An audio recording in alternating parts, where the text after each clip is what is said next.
If relationship was a classroom, then the anxious attacher would be the student who does all the group project by themselves, and the avoidant is the classmate who disappears into the last minute and then wants their name on the final submission.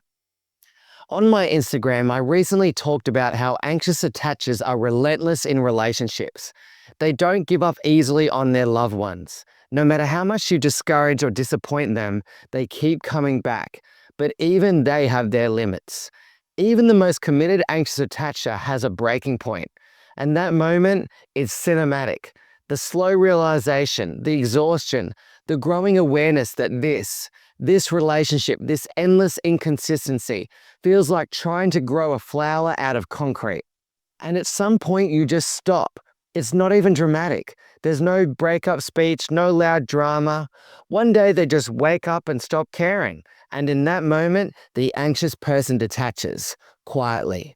Now, one of two things happens when the anxious attacher stops chasing. The first one is the avoidant does not care.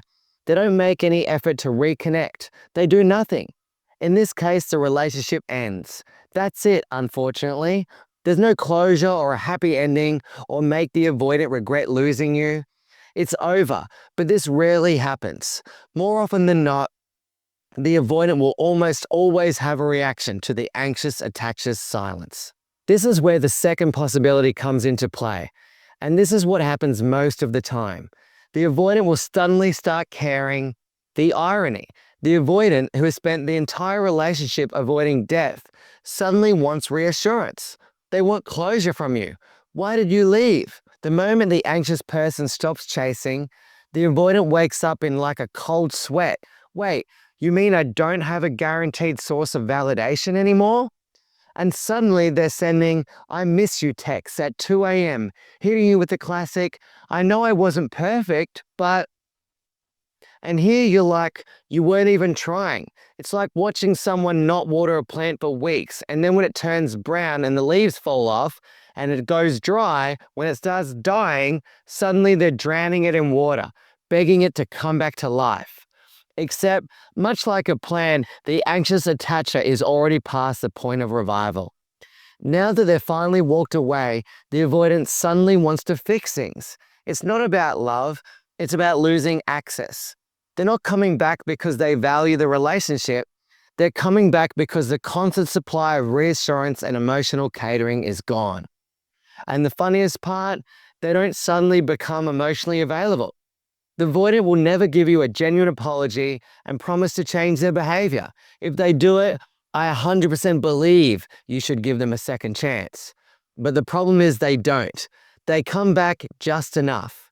Just enough to get you wondering, just enough to test if they still have access. They'll send a text like, thinking of you.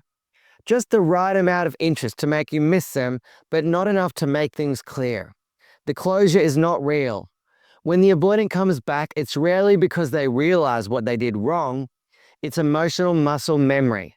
They're not back because they suddenly understand your worth.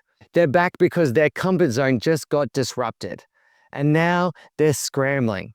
But let's be honest, if you go back, the cycle just resets. The avoidant stops feeling threatened, sinks back into their usual routine of barely enough effort, and the whole exhausting process starts again. But why does it always take so long for the anxious attacher to realize this?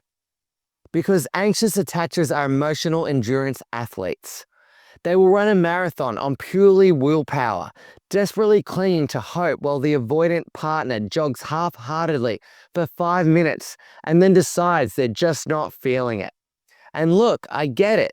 The anxious person feels responsible for making it work. Their childhood wounds and trauma make them believe that if they just love hard enough, if they just prove their worth, the avoidant will wake up one day and say, you know what?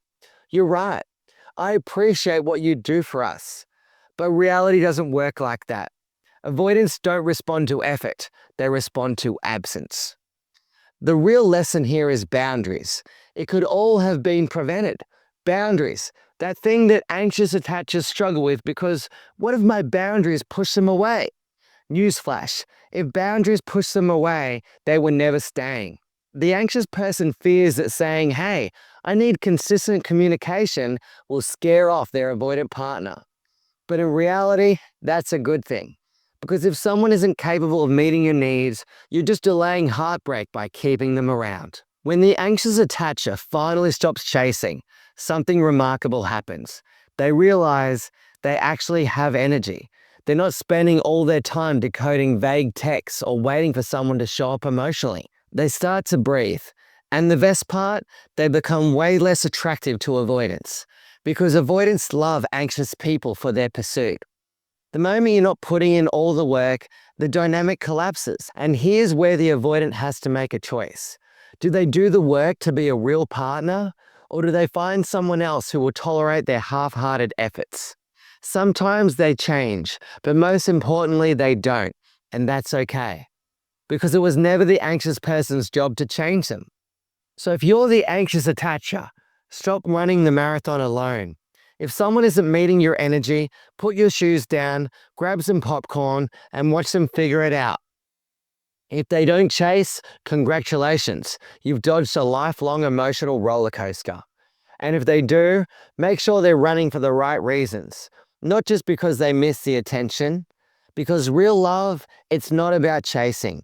It's about meeting each other in the middle. And if they're not willing to meet you there, keep walking.